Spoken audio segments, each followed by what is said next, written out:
Hello everyone, welcome back to the channel. Today, I will help you how to fix ChatGPT at capacity. So first, log in, and if you cannot log in and see this at capacity right now, you may go to the top and click the refresh. And now you can sign in again. And every time you see at capacity right now, do not click many times the refresh. You can still wait for a minute, then it will be work.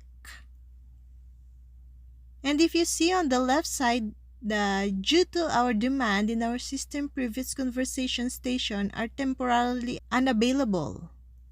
Guys, don't panic. You can use it how you'd like it. And that's all. Thank you for watching. See you again.